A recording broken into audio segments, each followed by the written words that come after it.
a little over a year ago, when my attention was drawn to the book Beyond Belief.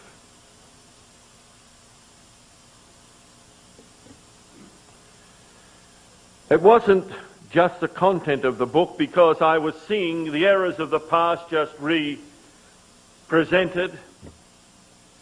To me, they were so obvious that I thought everyone would understand it.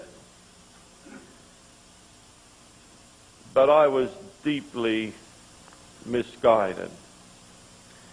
Because what I discovered was that men and women that had gone through the Ford crisis didn't see it in this book, because the package was just a little more refined. There was just a little more truth in the presentation. That there was some very wonderful and very appealing statements in that book. But dear brethren and sisters,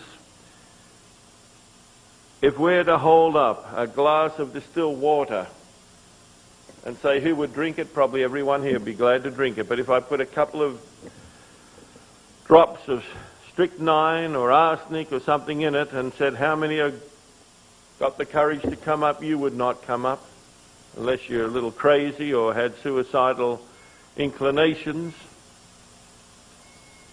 And I might tease you a little and say, now wait a minute, this is overwhelmingly pure water, what's wrong with you? Well, I want to tell you, that book has more than just a drop or two of strychnine in it. It's deadly error.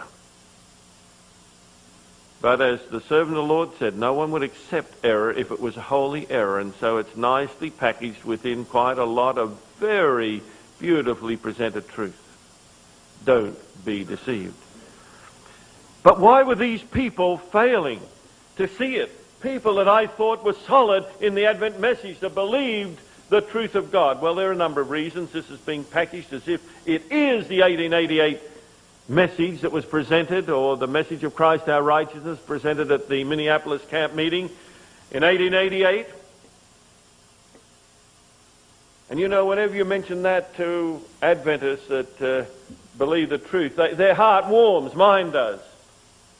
But what these people obviously haven't done is studied it for themselves. And I want you right now to write down 3 segments of the Spirit of Prophecy, and if you know those, you'll never be deceived by a book like this. I'm talking here, if you've got your pencils or paper or scrap or whatever you need. Now, it will mean that you're going to read about 110 or 120 pages. That's not too much, is it? The first is Testimonies to Ministers, page 89 to 98. I don't want to miss anyone. Testimonies to Ministers, 89 to 98. The second is First Selected Messages, first volume of Selected Messages, 355 to 405. So I've given you about 60 pages now. And the next passage is third volume of Selected Messages, page 156 to 204. Now that's, of course, not all that Sister White has written on the 1888 message at all.